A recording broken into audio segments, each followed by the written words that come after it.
Praise lord madam. అందరికీ వందనాలు. ఆ దేవాదేవుడు మళ్ళీ మనందరం కలిసిన అవకాశం ఈ విధంగా ఇచ్చినందుకు మరొకసారి వందనాలు చెల్లించుకుంటూ, ఈరోజు మూల వాక్యం అపోస్తలుడైన పౌలు రోమీయులకు రాసిన పత్రిక 3వ అధ్యాయం 23వ వచనం. అపోస్తలుడైన పౌలు రోమీయులకు రాసిన పత్రిక 3వ అధ్యాయం 23వ వచనం. ఏ భేదమును లేదు, అందరూ పాపం చేసి దేవుడు అనుగ్రహించు మహిమను పొందలేకపోతున్నారు. ఏ భేదమును లేదు, అందరూ పాపం చేసి దేవుడు అనుగ్రహించు మహిమను పొందలేకపోతున్నారు.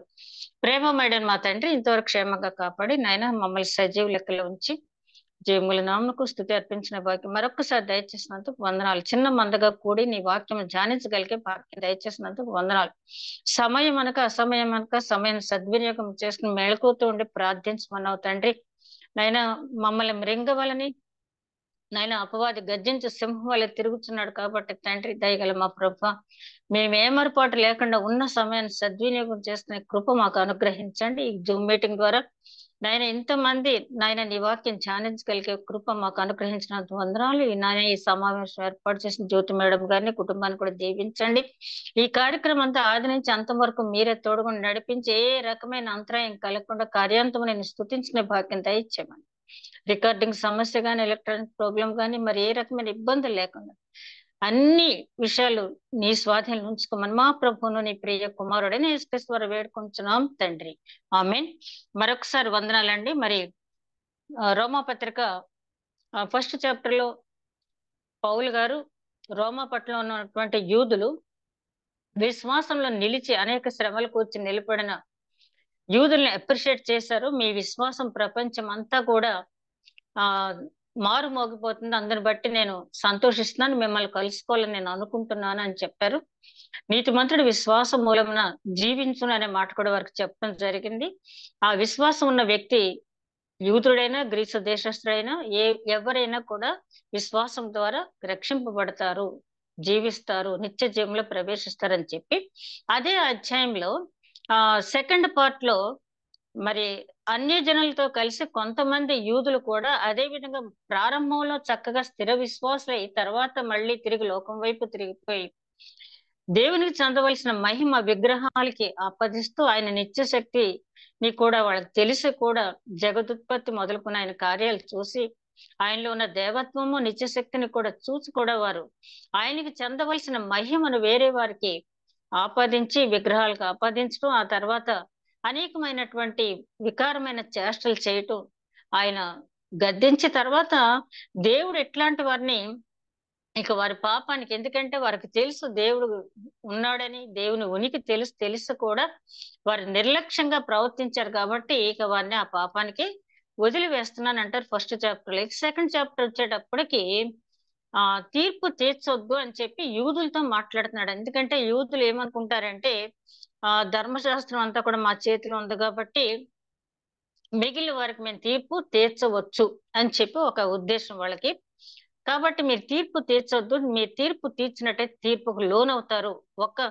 ఒక వేలు ముందుకు చూపిస్తే 4 వేలు వెనక్కి చూపిస్తాయి కాబట్టి తీర్పు తీర్చే సమయంలో నీవు ఆ దేవుని ఉగ్రతకు అవకాశం ఉంది. తీర్పు తెచ్చవద్దు, సత్క్రియలు ఓపికగా చూస్తూ మహిమ ఘనత అక్షయతను మీరు వెతకండి. రక్షింపబడి ఉన్న వారికి ఏర్పాటు చేయబడినటువంటి ఆ సత్క్రియలు చేస్తూ మహిమ ఘనత అక్షయతను వెతకండి. దానికి ఫలితంగా దేవుడు మీకు మహిమ ఘనత సమాధానం ఇస్తాడు అని చెప్పి అదే సెకండ్ చాప్టర్ లో సెకండ్ పార్ట్ లో ఆయన అన్న మాట ఏంటంటే, మీరు ఏదో మేము బోధకులం, మాకు అన్ని తెలుసు కాబట్టి మేము ఎవరికైనా బోధించవచ్చు అనుకుంటున్నాం, కానీ ఏదైతే చెయ్యొద్దని ఇతరులకు చెప్తున్నావో అదే నువ్వు చేస్తున్నావు. నువ్వు ఉపాధ్యాయుడిగా ఉండి బోధకుడు అయి ఉండి నీ శిష్యులు ఏదైతే చెయ్యొద్దని చెప్తున్నావో అవన్నీ కూడా నువ్వు చేస్తున్నావు కాబట్టి నీకు బోధించే అవకాశం లేదు. ఎందుకంటే మనం మోడల్ లైఫ్ జీవించినప్పుడు మాత్రమే ఇతరులకు చెప్పాలి, అది లేదు. కాబట్టి మీరేమనుకుంటున్నారంటే సున్నతి మేము పొందాం కాబట్టి మాకు అన్ని అర్హతలు ఉన్నాయని అనుకున్నారు. కానీ సున్నతి అనేది కేవలము అది ఒక గుర్తుగా కాదు, అది హృదయం మీద ఉండవలసింది, హృదయంలో ఉండవలసింది, హృదయంలో రావాల్సినటువంటి మార్పు. ఎవరైతే హృదయంలో సున్నతి పొందుతారో బాహ్యంగా సున్నతి పొందకపోయినా అది వారి నిత్య జీవ ప్రవేశానికి ఆటంకం కాదు అని ఆయన చెప్పడం జరిగింది. అదే సమయంలో ఆ సున్నతి గురించి కూడా చాలా వివరంగా 2వ అధ్యాయంలో అంటే చాలా మంది సున్నతి పొంది కూడా దైవ వ్యతిరేకమైన పనులు చేస్తూ ఉన్నప్పుడు ఆ సున్నతి వల్ల ప్రయోజనం ఏమీ లేదు. బాహ్య సున్నతి కంటే అంతరంగ సున్నతి చాలా ముఖ్యమైనది. దేవుడు చూచేది నీ అంతరంగంలో ఉన్నటువంటి సున్నతిని మాత్రమే చూస్తాడు. ఇర్మీయా ప్రవక్త కూడా అంటాడు కదా! హృదయమును శోధించి, పరిశోధించి, అంతరంగమును పరిశోధించి చూచి తీర్పునిచ్చే దేవుడు నీవని చెప్పి ఆయన అనటం జరిగింది. అది సెకండ్ చాప్టర్‌లో చివరికి ఆయన తేల్చిన సారాంశం ఏంటంటే, యూదుడు అంటే ఎవరు అంటే హృదయంలో సున్నతి కలిగిన వాడు. హృదయంలో సున్నతి కలిగిన వాడంటే కొరింథీయులకు రాసిన 2వ పత్రిక 5వ అధ్యాయం 17వ వచనంలో ఎవరైనా క్రీస్తునందు ఉన్న యెడల వారు నూతన సృష్టి. ఇదిగో సమస్తము గతించిన సమస్తం క్రొత్తవాయెను అంటాడు. కాబట్టి మన హృదయంలో సున్నతి ఉంది అంటే మన క్రియల ద్వారా వీళ్ళు సున్నతి పొందారని ఇతరులు మన గురించి సాక్ష్యం ఇవ్వాలి. అది లేనప్పుడు నువ్వెంత ఆచార వ్యవహారాలు పాటించి ధర్మశాస్త్రం నీ చేతిలో పట్టుకుని తిరిగి నీ రక్షరేఖలు కట్టుకుని మరి మత్తయి సువార్త 23వ అధ్యాయంలో చెప్పినట్టుగా వేషధార క్రైస్తవత్వం ఎంత జీవించినా దానివల్ల ఫలితం లేదు అని చెప్పి 2వ అధ్యాయంలో చెప్పారు. ఇక 3వ అధ్యాయానికి వచ్చేటప్పటికి ఏంటంటే, అయితే యూదులకి ఏమి ప్రత్యేకత లేదా? ఒకవేళ యూదులు అయితే మాకేం ప్రత్యేకత లేదా? మరి మా సంగతేంటి? యూదులుగా మేము జన్మతః యూదులుగా పుట్టిన వాళ్ళకి మాకే ప్రత్యేకత లేదా? అంటే ప్రతి విషయంలో కూడా పౌలు గారు రాసిన పత్రికలో రక్షణ అనేది కూడా ముందు యూదులకి, తర్వాత గ్రీసు దేశస్థులకి, తర్వాత అన్యులకి అని చెప్పి ఉంది. అదే విధంగా శిక్ష కూడా ముందు యూదులకి, తర్వాత ఇతరులకని చెప్పి ఉంది. ప్రతీది కూడా ప్రాధాన్యత. ఎందుకంటే వాళ్ళకి దేవోక్తులు వాళ్ళకి ఇవ్వబడినాయి కాబట్టి. ఈ 3వ అధ్యాయం మొదటి వచనం చూసినట్లయితే యూదునికి కలిగిన గొప్పతనమేమి? సున్నతి వల్ల కలిగిన ప్రయోజనమేమి? ప్రతి విషయంను అందును అధికమే. మొదటిది దేవోక్తులు యూదులు పరము చేయబడును. ఒకవేళ యూదులు పొరపాటు పడి ఇక మాకున్న ప్రత్యేకత ఏంటి?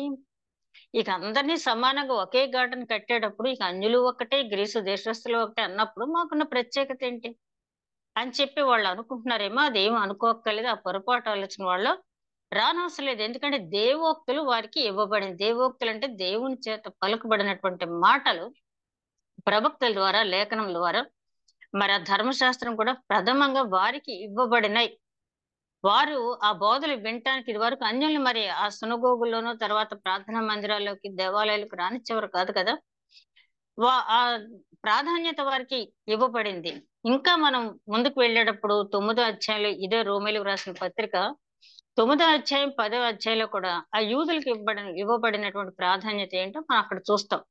ఇక్కడ పౌలు గారు ఒక్క మాటలో చెప్తున్నారు ఏంటంటే, దేవోక్తులు యూదులకి ఇవ్వబడినాయి. అంటే దేవుని చేత పలకబడినటువంటి మాటలు వినే అవకాశం, చదివే అవకాశం, గ్రహించే అవకాశం వారికి దేవుడు ఇచ్చాడు.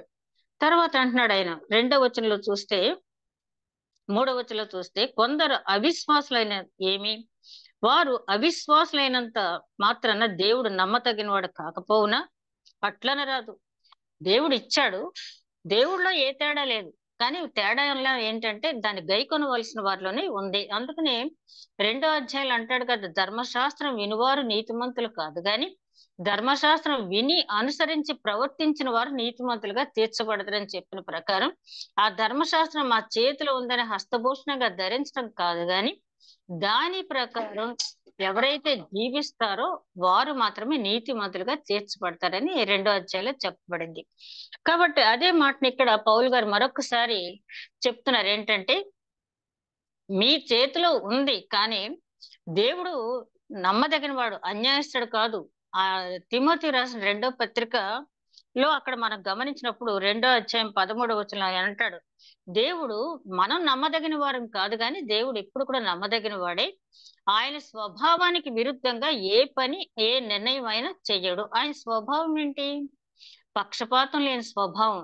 నీతి న్యాయములైన సింహాసనములు, నీతి న్యాయములైన సింహాసనముకు ఆధారములు. కాబట్టి ఆయన స్వభావ విరుద్ధంగా పక్షపాత వైఖరితో ఏది కూడా ఆయన చెయ్యడు. దాంట్లో సందేహం లేదు. మనము నమ్మదగని వారం. ఎందుకంటే ఎందుకు ఈ మాట ఉపయోగిస్తున్నారు పౌలు గారు అంటే, ధర్మశాస్త్రం మీకు ఇవ్వబడింది, దైవ వచనాలన్నీ కూడా మీకు తెలుసు, మ్యాటర్ అంతా మీ చేతిలో ఉంది. కానీ మీరేం చేస్తున్నారు? దాన్ని చేతిలో పట్టుకు తిరుగుతున్నా కానీ హృదయంలోకి మనసులోకి దాన్ని మీరు తీసుకోవట్లేదు, ఆచరించట్లేదు, తప్పు మీది అని చెప్పి ఆయన చెప్పడం అనేది జరిగింది. అదే విధంగా 4వ వచనంలో మనం గమనించినట్లయితే, ప్రతి మనుషుడు అబద్ధికుడగును కానీ దేవుడు సత్యవంతుడు కాక తీరడు. మన దుర్నీతి దేవుని నీతికి ప్రసిద్ధి కలుగు చేసిన ఎడల ఏమందము? ఉగ్రత చూపించు దేవుడు అన్యాయస్తుడగున నేను మనుష్య రీతిగా మాట్లాడుతున్నాను. మనం తప్పు చేసి మన మీద దేవుడు ఉగ్రత చూపిస్తున్నాడని చెప్పి మనం పాపం చేసి ఆయన అన్యాయస్తుడు అని చెప్పి అంటానికి వీల్లేదు. ఎందుకంటే దేవుడు ఎప్పుడు కూడా పక్షపాతి కాదు. ఎవరో చెప్పే రికమెండేషన్ తో కాదు గాని ఆయన హృదయాంతరంగాలు పరిశీలించి తీర్పిచ్చే దేవుడని మనం చాలా సార్లు ధ్యానించుకున్నాం. మనం పాపం చేసే కొద్దీ ఆయన న్యాయ తీర్పు ద్వారా మరింత ప్రసిద్ధి చెందుతున్నాడు అంటాడు పౌలు గారు. అంటే లోకంలో మనుషులు పాపం చేసే కొద్దీ కూడా ఒక విషయం మనం ఆలోచిస్తే, నరుని సృష్టించినప్పుడు దేవుడు పరలోకాన్ని మాత్రమే సృష్టించాడు, నరలోకాన్ని పాతాళాన్ని ఆయన సృష్టించలేదు. ఎందుకంటే మరణాంతరం అందరూ కూడా ఆ పరలోకానికి వెళ్ళాలని ఆయన ఆశ. సృష్టిలో ఎప్పుడు కూడా ప్రారంభంలో నరకం అనేది లేదు, పాతాళం అనేది లేదు, పరలోకం మాత్రమే ఉంది. సొలొమోను మహారాజు రాసినటువంటి సామెతల గ్రంథంలో 8వ అధ్యాయంలో చూస్తే, నరులకై సృష్టించిన పరలోకాన్ని చూచి నేను ఆనందించానని చెప్పి అంటాడు. కాబట్టి దేవుడు సృష్టిలో పరలోకం అనేదే ఉంది కానీ పాతాళం అనేది లేదు. ఎప్పుడు పాతాళం వచ్చింది?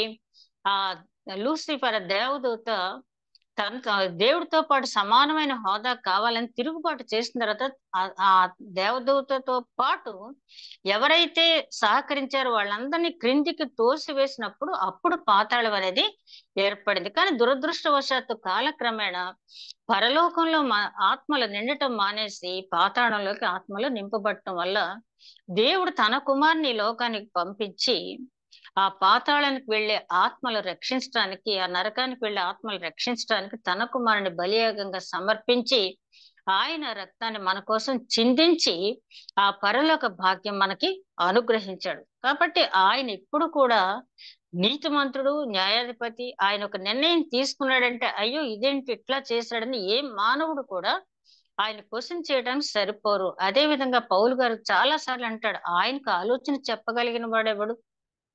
నువ్వు ఇలా చేసావేంటని ఎవరు ప్రశ్నించగలరు అంటాడు. కుమ్మరి తన కుండలు చేసే కుమ్మరిని ఆ మట్టి ప్రశ్నించగలదా? ఈ కుండ ప్రశ్నించగలదా నన్ను ఇలా చేసావేంటని? ఆ కుమ్మరి ఇష్టం. అదే విధంగా దేవుణ్ణి ప్రశ్నించే అర్హత ఎవరికి లేదు. అలాగని చెప్పి ఆయన అన్యాయంగా ఎవరిని కూడా శిక్షించడు. అదే విధంగా ఆయన అంటున్న మాట, ఈ మాట అనేటప్పటికి మీరు పాపం చేసే కొద్దీ ఆయన మహిమపరచబడుతున్నాడంటే మన పరిశుద్ధ గ్రంథంలో మొత్తం ఒక మాటని, ఒక పేజీ వచ్చే మాటలు ఉంటాయి. అవన్నీ వివరించాలంటే ఈ భూమి మీద ఏ గ్రంథం కూడా సరిపోదు. అర్థం చేసుకోవడంలో కొంచెం శ్రమ పడాలి పరిశుద్ధ గ్రంథంలో. పౌలు గారు అన్న మాట ఏంటంటే, మీరు పాపం చేస్తూ ఉండే కొద్దీ ఆయన శిక్షిస్తూ ఉన్నాడు. అప్పుడు చూసి జనులు ఆహా ఎంత నీతిమంతుడు, ఎంత న్యాయాధిపతి అని ఆయన్ని పొగుడుతున్నారు, ఈ పాపాత్మలు ఇలా శిక్షించాల్సిందే అని చెప్పి లోకమే తీర్పు చెప్తుంది. కాబట్టి మీరు పాపం చేసే కొద్దీ ఆయన ప్రసిద్ధి చెందుతున్నాడు, మీరు పాపం చేసే కొద్దీ ఆయన మహిమపరచబడుతున్నాడు అన్నప్పుడు చాలా మంది వెంటనే పౌలు గారి మాటలో ఏది దొరుకుద్దో అని కాసుకుని ఉంటారు కదా. అంటే నీ ఉద్దేశం ఏంటి? దేవుడు మహిమపరచబడాలంటే మేము పాపం చేయాలా? దేవుడు మహింపరచబడాలి అంటే మేము అక్రమాలు చేయాలా? నీ ఉద్దేశం అదేనా అని చెప్పి పౌలు గారిని ఆ రోజుల్లో ప్రశ్నించారంట. కానీ పౌలు గారి ఉద్దేశం అది కాదు. కొండ మీద ప్రసంగం చేసిన తర్వాత మత్తయి సువార్త 7వ అధ్యాయం 13వ వచనంలో ఆయన చెప్పిన మాట ఏంటంటే, ఇరుకు మార్గమున ప్రవేశించడానికి ప్రయత్నం చేయండి. చాలా మంది విశాల మార్గం ప్రయాణం చేయటానికి చూస్తారు. అది నాశనమునకు పోవు మార్గము, జీవమునకు పోవు మార్గము ఇరుకు మార్గము. అది ఇరుకుగాను సంకుచితమైనదిగానే ఉంటుంది, కానీ అది జీవమునకు పోయే మార్గం. కానీ చాలా మంది ఆ మార్గంలోకి వెళ్ళటానికి ఇష్టపడరు.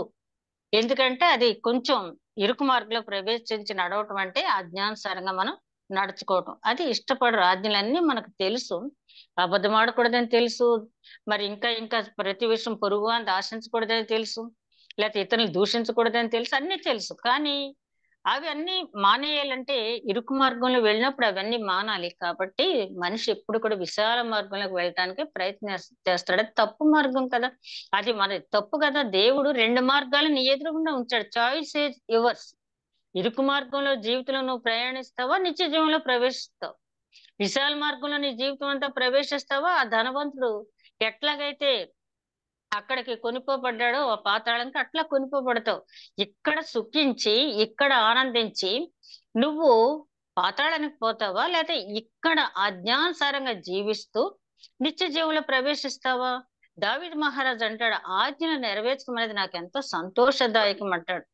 ఆజ్ఞలు నెరవేర్చడం అనేది కష్టతరమైనది కాదు. ఎవరికి కష్టం అంటే, ఎప్పుడు కూడా లోకాన్ని ఆశించి లగ్జరీ లైఫ్ ఉన్న కాలంలోనే మన జీవితాన్ని ఎంజాయ్ చేసేయాలి. ఈ మధ్య చాలా మంది చెప్తున్నటువంటి మాటలు ఏంటంటే, లైఫ్ చాలా చిన్నది కాబట్టి ఈ జీవితంలో నువ్వేమేమైతే అనుకుంటున్నావో అవన్నీ కూడా ఎంజాయ్ యువర్ సెల్ఫ్ అని చెప్పి చెప్పుకుంటూ ఉన్నారు.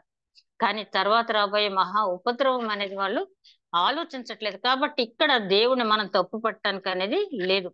8వ వచనంలో చూస్తే, ఆ తీర్పు తీర్చ దేవునికి మహిమ కలుగునట్లుగా నా అసత్యమును దేవుని సత్యముకు ప్రబలిన ఎడల నేను ఇకను పాపినైనట్టు తీర్పు పొందనేలా?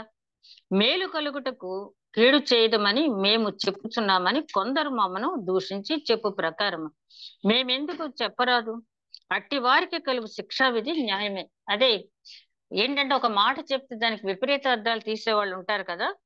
అదే పౌలు గారు ఇక్కడ చెప్తున్నారు. అయితే మేలు కలగటానికి కీడు చేయమంటున్నాడు పౌలు గారు. అంటే కానే కాదు, నేను క్రీస్తును అనుసరించి నడుచుకుంటున్నాననే పౌలు గారు ఎప్పుడు కూడా క్రీస్తు చెప్పిన మాటలకి విరోధంగా, వ్యతిరేకంగా ఆయన ఎప్పుడు కూడా ఆ ఎదురాడ్డు. యూదుడవైనంత మాత్రాన్న ఇక్కడ యూదుడు అనే చోట ఆ యూదుడు ఉన్న కాలం అయిపోయింది కదా. మనం ఏమి తీసుకోక్కర్లేదు, ఈ మాట మనం అనుకోక్కర్లేదు. యూదుడు అనే మాట ఉన్న దగ్గరల్లా మనం ఇక్కడ పెట్టుకోవాల్సింది క్రైస్తవుడైనంత మాత్రాన, పరిశుద్ధ గ్రంథంలో యూదుడైనంత మాత్రాన అని ఎక్కడైతే ఉందో అక్కడ మన క్రైస్తవుడైనంత మాత్రాన అని చెప్పి మనం ఆలోచించుకోవాలి. ఎందుకంటే ఈ వాక్యం మనతో మాట్లాడుతుంది కాబట్టి. అంత మాత్రాన నీవు ఏదో నేను చాలా అధికుడినని మాత్రం అనుకోవద్దు జన్మతః. అందుకనే తిమోతి రాసిన మొదటి పత్రికలో పౌలు గారు అంటారు, మితిలేని వంశావళుల జోలికి నీవు వెళ్ళొద్దు. ఇప్పుడు కూడా మన చర్చెస్ లో ఇంటి పేరుని బట్టి, ఓహో అలాగా ఫలానా ఇంటి పేరా, ఆయన ఆ ముత్తాత గారు ఇలాగా, ఈయన ముత్తాత గారు ఇలాగా, ఈవిడ ముత్తాత గారు ఇలాగా, ఈయన తాతగారు ఇలాగని మితిలేని వంశావళులు చెప్పుకుని ప్రగల్భాలు పోతూ ఉంటారు. తెలుగులోని సామెత ఉంది కదా, మా తాతల నాడు నేతులు తాగారు మూతులు వాసన చూడంటారు. కానీ ఇప్పుడు ఏంటి, నువ్వు నీ తాతగారు సరే, మీ నాన్నగారు సరే, మీ ముత్తాత గారు సరే, వాళ్ళు చేసిన మంచి పనులు నిన్ను పరలోకానికి తీసుకెళ్ళవు. కాబట్టి నీ వ్యక్తిగత జీవితం ముఖ్యమైనది. నువ్వు యూదుడు అని చెప్పి ముద్ర వేసుకున్నంత మాత్రాన నీకు అతిగా కలిసి వచ్చేది ఏమి లేదు అని చెప్పి ఆయన చెప్తూ ఉన్నాడు. అదే విధంగా 10వ వచనం నుంచి 18వ వచనం వరకు మనం గమనించినట్లయితే ఇదే అధ్యాయంలో ఇందును గూర్చి వ్రాయబడింది ఏమనగా, అంటే యూదులు వాళ్ళు మాకేంటి లాభం అని అనుకుంటున్నారు కదా. మాకేంటి లాభం, మేము యూదుల కుటుంబంలో పుట్టాము, కానీ దేవుడు మమ్మల్ని ఎందుకు పక్క పెట్టేస్తున్నాడు, యూదుల్లో పుట్టినందుకు ప్రత్యేకత మాకు ఇవ్వాలి కదా అని వాళ్ళు అనుకుంటున్నారు. కానీ ఎందుకు పొందలేకపోతున్నారంటే, తర్వాత మీరు ప్రవక్త యెషయా రాసిన గ్రంథం 59వ అధ్యాయం అంతా చదవండి. ఆయన అంటాడు, రక్షింపనేరక ఉండినట్లు యెహోవా హస్తము కురుచకాలేదు, విననేరక ఉండినట్లు ఆయన చెవులు మందగిలలేదు, మీ పాపములు అడ్డుగా వస్తున్నాయని చెప్పి రక్తసిక్తమైన మన చేతులు ఆయన చూచినప్పుడు కనపడుతూ ఉన్నాయి. అది ఇక్కడ క్రింది విషయాలు మనం గమనించినట్లయితే 10వ వచనం నుంచి ఇందును గూర్చి వ్రాయబడింది ఏమనగా, నీతిమంతుడు లేడు, ఒక్కడును లేడు, గ్రహించువాడును ఎవడునూ లేడు, దేవుని వెదకువాడు కూడా లేడు. ఇదే మాటని మనం కీర్తన గ్రంథంలో కూడా చూస్తాం. 14వ సంకీర్తనలో అక్కడ దావీదు మహారాజ్ అంటాడు, దేవుడు లేడని బుద్ధిహీనులు తమ మనసులు అనుకుని చెడు కార్యములు చేస్తారంట. వివేచన కలిగి దేవుని వెతికే వారు ఎవరైనా ఉన్నారేమో అని చెప్పి ఆయన చూస్తూ ఉన్నాడు. కానీ అంతగా దేవుని పట్టించుకునే వాళ్ళు లేరు. ఆయన చూస్తున్నాడంట, మనం ఆయన్ని వెతుకుతామేమో అని చెప్పి. వెతకటం అంటే ఆయన మన ఏ త్రోవలో నడుచుకోమన్నాడో, ఏ లైఫ్ స్టైల్ మనం కలిగి ఉండాలని చెప్పాడో ఆ విధంగా జీవిస్తూ దేవుణ్ణి మనం వెతుకుతున్నామేమో అని ఆయన ఎక్కడి నుంచి చూస్తున్నాడు, ఆకాశం నుంచి చూస్తూ ఉంటే అసలు వివేచన కలిగి దేవుణ్ణి వెతికేవారు లేరు. ఆయా మార్గాలు వెతుకుతున్నారు. అనవసరమైన వాటిని వెతుక్కుంటున్నారే తప్పించి, వారి ఆత్మీయ జీవితానికి దోహదం చేసే విషయాలు వారు ఏమాత్రం కూడా వెతకటానికి వాళ్ళు ఇష్టపడటం లేదు. అందుకనే అంటాడు, అదే మాటని 54వ సంకీర్తనలో కూడా అంటాడు. అందులో ఇంకొక మాట ఏంటంటే, నీతిమంతుల సంతానం మాత్రం ఏ పరిస్థితులైనా కాపాడబడుతుందంటే, లోకమంతా ఎట్లాగున్నా మనకు ప్రారంభం నుంచి తెలుసు. నోవహు జీవిత చరిత్ర తెలుసు. అలాగే యోసేపు ఐగుప్తులో ఉన్న ఎట్లా కాపాడబడ్డాడో, దానియేలు సింహాల గుహ నుంచి ఎట్లా కాపాడబడ్డాడో, షడ్రక్ మెషక్ అబేద్నెగోలు అగ్నిగుండం నుంచి ఎట్లా కాపాడబడ్డారో మనకు తెలుసు. చాలా సార్లు మనం జ్ఞాపకం చేసుకున్నాం. ఎందుకంటే ఆ విషయాలు జ్ఞాపకం చేసుకోవడం అనేది మన విశ్వాసాన్ని అభివృద్ధి చేసుకోవడానికి చాలా మంచి వచనాలు కాబట్టి.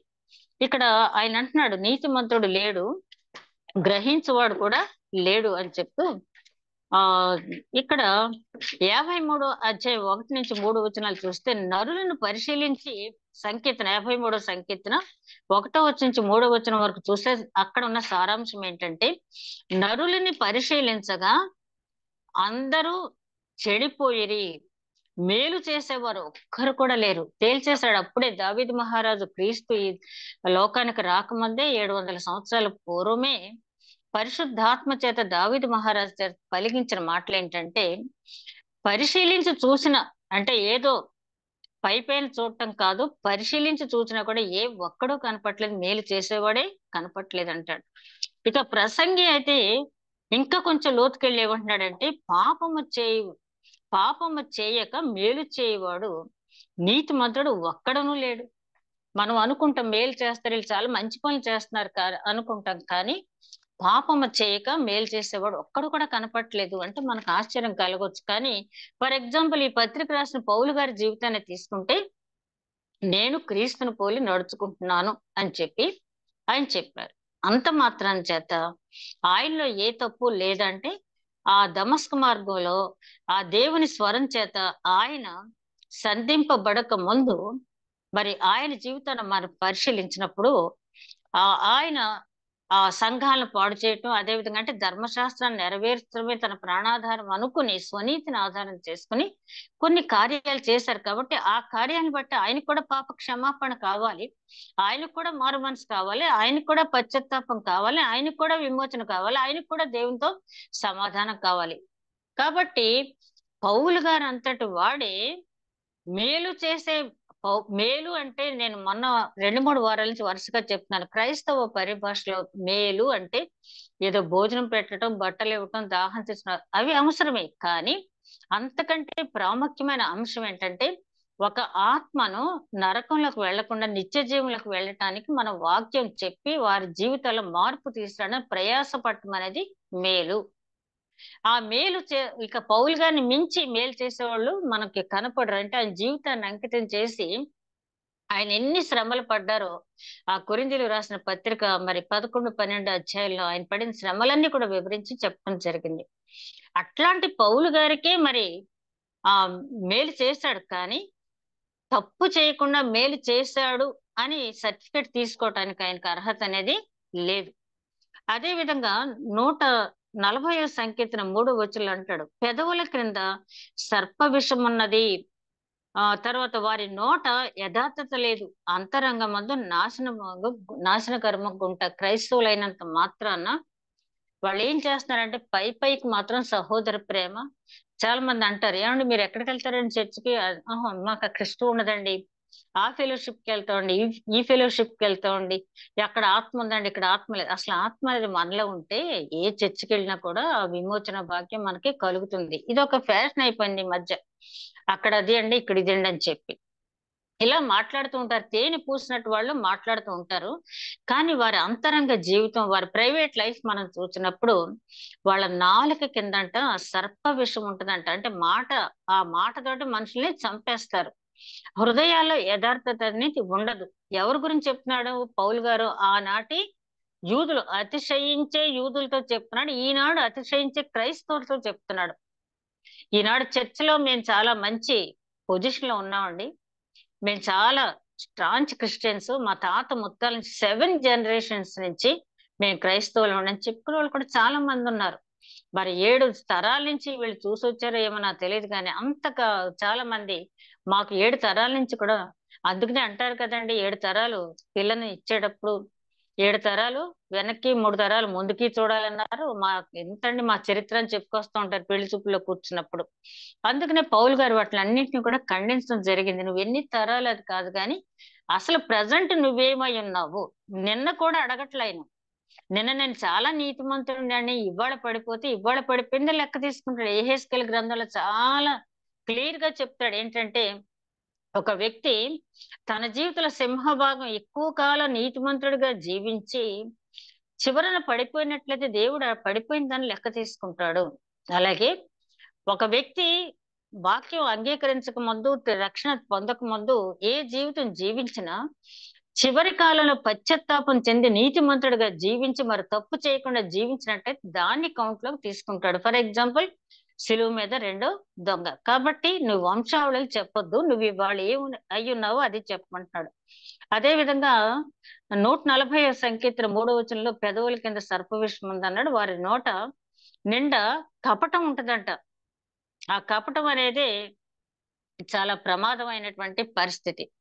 చాలా మంది డిప్లొమాటిక్ గా అంటారు కదా, అంటే హిపోక్రసీ మాట్లాడతారు కానీ పెదవుల కింద చాలా విషం పెట్టుకుని మాట్లాడుతూ ఉంటారు. కపటం, హృదయంలో కపటం. దేవుడికి నచ్చని విషయం ఏంటంటే కపటం. అందుకనే ఆ యోహాను సువార్త 1వ అధ్యాయంలో అతన్ని నతనయేలు చూసినప్పుడు, ఇతడు నిజముగా ఇశ్రాయేలుడు, ఇతనిలో ఏ కపటము లేదు. అంటే నువ్వు నిజమైన క్రైస్తవుడుగా, నిజమైన యూదుడుగా, దేవుని ఇశ్రాయేలుడుగా నువ్వు ఉండాలంటే హృదయంలో కపటం అనేది ఉండకూడదు.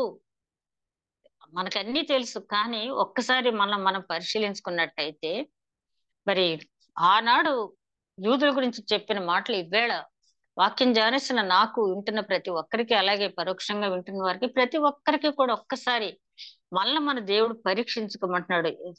యెషయా గ్రంథం 59వ అధ్యాయం 7, 8 వచనాలు చూస్తే, వారి కాళ్ళు పాపము చేయ పరిగెత్తుచున్నవి, నిరపరాధులను చంపుటకవి త్వరపడును కదా. యూదులు ఏం చేశారు? యేసుక్రీస్తుని అన్యాయపు తీర్పు ఇచ్చి రాళ్లతో కొట్టి చంపారు. అదేమంటే మేము ధర్మశాస్త్రాన్ని నెరవేరుస్తున్నామన్నారు. ధర్మశాస్త్రంలో ఎక్కడైనా ఏ తప్పు చేయని వాడిని కొట్టమని, చంపమని ఉందా? పైగా రాళ్లతో కొట్టవలసింది ఏం చేశారు? సిలువ మరణం, అవమానకరమైన మరణం ఆయనకి విధించారు. అయితే ఆయన జన్మించక ముందు ఆయన ఏ విధంగా మరణిస్తారని రాయబడింది అనుకోండి. కాకపోతే ఆ వీరి ద్వారా అది నెరవేరటం అనేది వాళ్ళకి అది శాపం. అందుకని అంటాడు కదా, అభ్యంతరాలు రాక మానవు, అభ్యంతరాలు ఎవరి వల్ల వచ్చాయో వారికి శ్రమ అంటాడు. అదే విధంగా వారి తలంపులు పాపహేతుకమైన తలంపులు. ఆనాటి యూదులు, ఈనాటి క్రైస్తవులతో కూడా ఆయన మాట్లాడుతూ ఉన్నాడు. పాడును నాశనమును వారి త్రోవలో ఉన్నవి. వారు నడిచే త్రోవ ఇప్పుడు కూడా నాశన మార్గంలోకి నడుపుతుందంట. అంటే అందరు యూదులు కాదు సమా, అందరు క్రైస్తవులు కాదు సమా. ఎవరితో ఈ మాట అంటున్నాడంటే, అబ్బో మేము చాలా నీతిమంతులం కదా, అసలు మా జన్మే జన్మతః మేము యూదులు, మేము బాండ్ క్రిస్టియన్స్. మన ఈ మధ్య ఒకళ్ళు అంటున్నారు నాతో బాండ్ క్రిస్టియన్ అండి అని చెప్పి. అసలు బాండ్ క్రిస్టియన్స్ ఎవరైనా ఉంటారా? బాప్తిసం తీసుకోని ఆయన రక్షకుడిగా అంగీకరించక ముందు, అది కూడా బాహ్యమైనదే. నిజమైన క్రైస్తవత్వం ఇందాక మనం చెప్పుకున్నది, హృదయంలో సున్నతి జరగాలి. ఆయనే నిజమైన క్రైస్తవుడు. చాలా మంది చాలా తేలిక చెప్తారు, అబ్బో మేము బాండ్ క్రిస్టియన్స్ అండి. బాండ్ క్రిస్టియన్స్ ఎవరు కూడా ఉండరు. అలాగా అతిశయించే వారితో దేవుడు మాట్లాడుతూ ఉన్నాడు. శాంతవర్తనం వారు ఎరుగురు. యూదులంటే అసలు శాంతవర్తనం లేదు, వాళ్ళకి ఎప్పుడు కూడా కోపం ఎక్కువ. దేవుని కోపము, నరుని కోపము దేవుని నీతిని నెరవేర్చదు. మనం ఎంత మంచిగా ఉన్నా, ఎంత అజ్ఞానసరంగా మనం ఉన్నా కూడా దేవుని నీతి అనేది అది ఆ కోపం ఉన్నప్పుడు ఏమవుద్దంటే, అందుకనే చాలా బెస్ట్ ఎగ్జాంపుల్ గా మోషే గారి జీవితాన్ని మనకు చూపించారు. మోషే ఈ భూలోకం అంతా అంతట్లో సాత్వికుడే, కానీ ఒక్క విషయంలో తప్పిపోయాడు, కనాన్లో ప్రవేశించలేకపోయాడు. అంటే భౌతికపరమైన కణాల్లో ప్రవేశించలేకపోయినా ఆయన ఆధ్యాత్మిక కణాల్లో ప్రవేశించాడు, అది వేరే సంగతి అనుకోండి. ఇక మనమైతే అసలు మన కోపం అయితే రెండిట్లో ఎక్కడ కూడా మనం ప్రవేశించే అవకాశమే లేదు. వారి నడవడంలో న్యాయం కనపడదు, వారు తమ కొరకు వంకర త్రోవలు కల్పించుకుంటున్నారు, వాటిలో నడుచువాడు ఎవడును శాంతి నొందడు. వాళ్ళు ఏం చేస్తున్నారంటే వాళ్ళు నడవలసిన మార్గాన్ని ఎందుకు ఈ మాట ఇక్కడ చెప్పారు అంటే, యూదులు ఏం చేసేవాళ్ళంటే ధర్మశాస్త్రానికి ఇచ్చిన దానికి వాళ్ళు చెలువలు పలువలు అల్లి విశ్రాంతి దినాన్న మీరు రెస్ట్ తీసుకోవాలంటే ఎన్ని మైళ్ళు నడవాలి, ఎంత బరువు మొయ్యాలి. మొన్న ఎవరో చెప్తున్నారు, ఆ ఎక్కడో కంట్రీ, ఏదో కంట్రీ నాకు సరిగ్గా గుర్తులేదు. అక్కడికి వెళ్ళినప్పుడు ఆ యూదులంట చాలా పరమ నిష్ఠా గరిష్టంగా ఆ ఏంటి ఫాస్టింగ్ ప్రేయర్స్ పాటిస్తారంట. వాళ్ళు విశ్రాంతి దినాన్న పని చేయకూడదు అన్నది ఏంటంటే, వాళ్ళు లిఫ్ట్ లో పైకి వెళ్లాల్సి వచ్చినప్పుడు ఆ లిఫ్ట్ లో వాళ్ళతో పాటు ఒక అన్యుని తీసుకువెళ్తారంటే ఏంటంటే, ఏ ఫ్లోర్ లోకి లిఫ్ట్ వెళ్ళాలో అది ఆ స్విచ్ నొక్కటానికి కూడా, అంటే వేలుతో కూడా పని చేస్తే విశ్రాంతి దినం ఆచరించినట్టే వ్రతభంగం కలుగుద్ది అనమాట, ఒక మాటలో చెప్పాలంటే. కాబట్టి ఒకళ్ళు తీసుకెళ్లి, బాబు ఉపవాసం కాబట్టి సైక్ చేస్తారంట.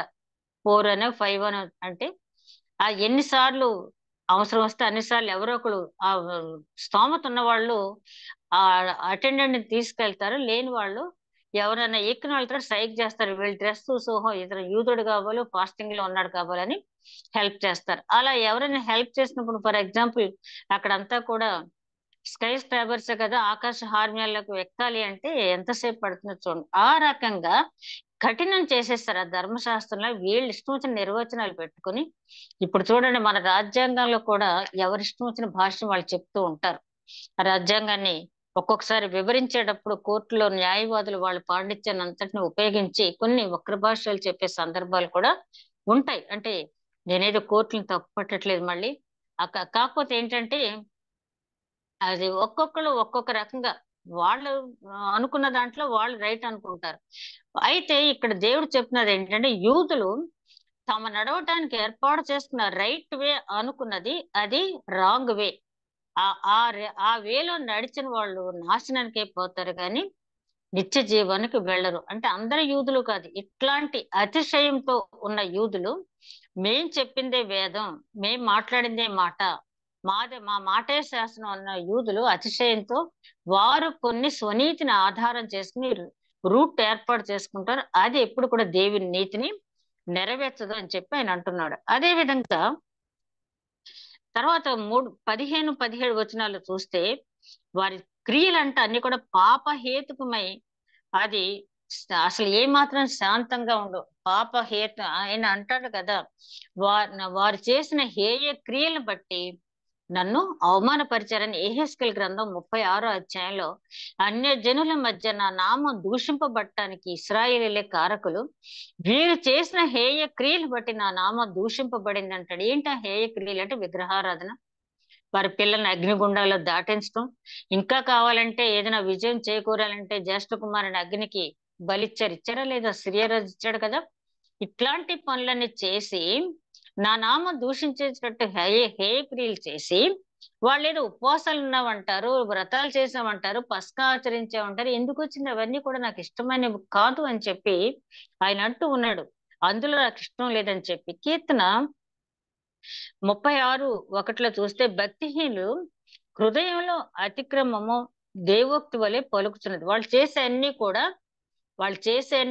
వాళ్ళ ఇష్టానుసారంగా చేసుకుంటూ, దేవుని మొహం చూసి చేస్తున్నాం, దేవుడు మెప్పించాను చేస్తున్నాం, దేవుడు చెప్పినట్టు చేస్తున్నాం అని చెప్పి ఇతరులను నమ్మించడానికి వాళ్ళు చూస్తారట. ఇది మరి నిజంగా చెప్పాలంటే మన భారతదేశంలో క్రైస్తవుల్లో కాదు కానీ కొన్ని కొన్ని మార్గాల్లో, కొన్ని మత సిద్ధాంతాల్లో ఇట్లాంటివి, ఏదో పాదాలతోటి వచ్చిన భక్తులు తన్నితే వాళ్ళు ఏదో మోక్షానికి వెళ్ళిపోతారు, ఇట్లాంటి పనులు చేసి వాళ్ళు చెప్తూ ఉంటారు. అవి మనం ఆచరించకూడదు. ఇందాక ఒక దైవజనుడు చెప్తున్నాడు ఏంటంటే, పిల్లలకి తాయెత్తులు కడతా ఉంటారు, రక్షరేకులు కడతా ఉంటారు అని చెప్పి. ఇవన్నీ కూడా మనం చేయకూడని పనులు. ఒక పక్కనేమో మేము యూదులం అని చెప్తూ విగ్రహారాధన జోలికెళ్ళి దేవుణ్ణి అవమానపరుస్తూ అవహేళన చేస్తూ, మేము యూదులం కదా మాకు ఆధిక్యత ఎందుకు ఎవరంటే, దేవుడు నో, నువ్వు యూదా కుటుంబంలో పుట్టినంత మాత్రాన, యూదుడుగా జన్మించినంత మాత్రాన ఇక ఆధిక్యత నేనేమి ఇవ్వను అని చెప్పి ఆయన చాలా నిర్ద్వందంగా చెప్తున్నాడు.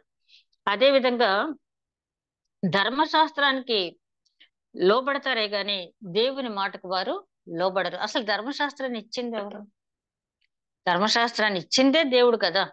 మోషే తీసుకొచ్చిన దేవుని చేవ్రాతతోటి ఆజ్ఞలు రాశారు. ధర్మశాస్త్రాన్ని ఇచ్చింది కూడా దేవుడే కదా. అట్లాంటిది ఆ ధర్మశాస్త్రాన్ని ఇచ్చిన దేవుని లెక్క చేయకుండా వీళ్ళు ధర్మశాస్త్రాన్ని లెక్క చేస్తూ ఉన్నారు. అది వీళ్ళలో ఉన్నటువంటి లోపం. ఇక 21, 26 వచనాలను చూస్తే ఇక్కడ నుంచి మళ్ళీ రెండో టాపిక్, అంటే ఇంతవరకు కూడా యూదులు ఎందుకు దేవుని అనుగ్రహం పొందలేకపోతున్నారు అనేది చాలా వివరంగా పౌలు గారు చెప్పారు. యూదుడని చెప్పి నువ్వు గర్వించి నువ్వు రావాల్సిన దీవెనలు నువ్వు పొందలేకపోవటానికి ఏంటంటే, నీ అతిశయంతో నీ స్వనీతిని ఆధారం చేసుకుని నేను యూదుడను కదా, నేను రక్షింపబడతాను, నాకు వేరే అక్కర్లేదు, నేను బోర్న్ క్రిస్టియన్ కదా, నాకేమి పర్వాలేదు అని నువ్వు అనుకున్నట్టయితే, నువ్వు బోర్న్ క్రిస్టియన్ అయినా ఏమైనా కూడా నీకు నిత్య జీవ ప్రవేశం అనేది ఉండదు అని చెప్పేసి ఇక్కడ రెండో పార్ట్ లైన్ ఏంటంటే, సరే మరి ఏ రకంగా మనం నిత్య జీవులోకి వెళ్తాం? నీతిమంతుడు లేడు, ఒక్కడును లేడని చెప్తున్నాడు 10వ వచనంలో. అందరూ నీతిమంతులు లేరు. ఇక్కడ 23వ వచనంలోకి వచ్చేటప్పటికేమో ఏ భేదము లేదు, అందరూ పాపం చేసి దేవుడు అనుగ్రహించు మహిమను పొందలేక ఉన్నారు అని చెప్తున్నారు. కాబట్టి మార్గం ఏంటి? అది కూడా ఆయనే చెప్తున్నాడు. 21వ వచనం నుంచి 26వ వచనం వరకు మనం చూస్తే పాపం చూపించి తప్పించుకునే మార్గం చెప్తున్నాడు. ఏంటి ఆ మార్గం అంటే, క్రీస్తునందు విశ్వాసం ఉంచటం. మీరు ఏ రకంగా మీకు రావాల్సినటువంటి మంచి ఆశీర్వాదాలు కోల్పోతున్నారు అనేది చెప్పి, సరే ఇంతవరకు మీలో ఉన్న తప్పులు ఎత్తి చెప్పాను నేను, మీరు ఏ రకంగా రక్షింపబడాలో కూడా నేనే చెప్తాను. అది ఏది లేదు, క్రీస్తునందు మీరు విశ్వాసం ఉంచడమే, దానికి అంతకంటే మార్గం ఇంకొకటి లేదు అని చెప్తున్నారు. అదే విధంగా 29వ వచనంలో చూస్తుంటున్నారు, ఆ తీర్పు ముఖ్యం. ఆ తీర్పు తీర్చేటప్పుడు ధర్మశాస్త్రాన్ని ఆధారంగా చేసుకుని దేవుడు ఇప్పుడు కూడా తీర్పు అనేది తీర్చడు. నీలో ఉన్న విశ్వాసాన్ని బట్టి తీర్పు. అమ్మా నీ విశ్వాసం గొప్పది అని చెప్పాడే తప్పించి, అమ్మా నువ్వు ధర్మశాస్త్రం అనుసరించిన విధానం గొప్పది అని చెప్పాడు. ఆ సమాజ మందిరపు అధికారిని చూసి ఇతరుల విశ్వాసం గొప్పది అని చెప్పాడు గాని, మరి నువ్వు చాలా బాగా ధర్మశాస్త్రాన్ని అనుసరించావు కాబట్టి నువ్వు పరలోకానికి వెళ్ళిపోతావు నేను ఇప్పుడు కూడా చెప్పలా. అసలు ధర్మశాస్త్ర ప్రసక్తి ఎక్కడన్నా ఉందా న్యూ టెస్ట్మెంట్ లో? ఎప్పుడు కూడా ఓల్డ్ టెస్ట్మెంట్ అయినా అసలు ధర్మశాస్త్రం రాకముందే అబ్రహాము మరి విశ్వాసులకు తండ్రిగా ఎన్నుకున్న విధానం మనకు తెలుసు కదా.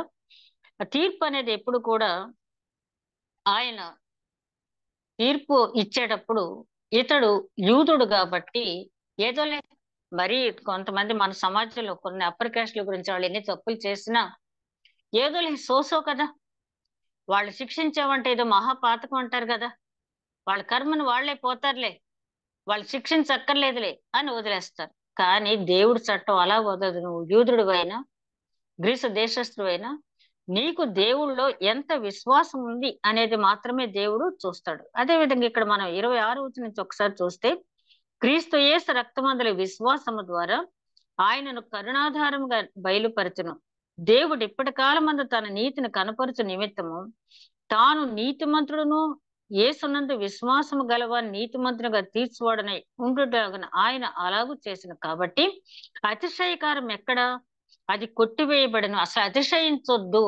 మీరు అతిశయిస్తే మాత్రం మీరు దేవుని అనుగ్రహానికి ఆశ్రయాలకి మీరు దూరం అవుతారు. 2వ అధ్యాయంలో కూడా అదే మాట చెప్తాడు.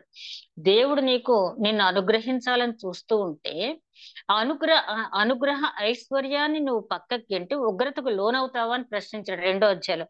అదే మాటని ఇక్కడ ఏమంటున్నాడంటే, కాబట్టి అతిశయ కారణం ఎక్కడ? కొట్టివేయబడను. ఎట్టి న్యాయమును బట్టి అది కొట్టివేయబడను.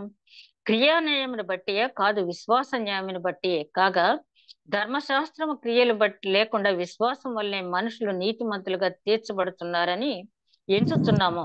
దేవుడు యూదులు మాత్రమే దేవుడా? అన్యజనులకు దేవుడు కాడా? అన్యజనులకు దేవుడు కాదా? అవును, అన్యజనులకు దేవుడే అని చెప్తూ విశ్వాసం ద్వారా అబ్రహామును నిరర్ధకం చేయుచున్నారా? అట్లా రాదు. ధర్మశాస్త్రం స్థిరపరుచుతున్నాడు. మనం ఇక్కడ అర్థం చేసుకోవాల్సింది ఏంటంటే, మనం చాలాసార్లు ఎగ్జాంపుల్ చెప్పుకున్న ధర్మశాస్త్రం అనేది ఒక థర్మామీటర్ లాంటిది. ఒక వ్యక్తికి ఫేవర్ ఏ స్థాయిలో ఉందో థర్మామీటర్ చెప్పగలదు, కానీ ఫేవర్ ని ఆ నిర్మూలించే రూట్ అవుట్ చేసే ఇది శక్తి థర్మామీటర్కి లేదు. మెడిసిన్స్ వాడాల్సిందే. అయినంత మాత్రాన థర్మామీటర్ పని మనం కొట్టివేస్తామా? కాబట్టి యేసుక్రీస్తు ఏమన్నాడు ధర్మశాస్త్రంలో పొల్లైన నేను కొట్టివేయటానికి రాలేదు కానీ దాన్ని నెరవేర్చడానికి వచ్చానంటాడు. పౌలు గారు ఏమంటారంటే ధర్మశాస్త్రం క్రీస్తు ద్వారా సంపూర్ణమైందంటాడు గలతీయులకు రాసిన పత్రికలో. ఇప్పుడు యూదులకి ఒక మీమాంస ఏంటంటే ధర్మశాస్త్రమా యేసుక్రీస్తా?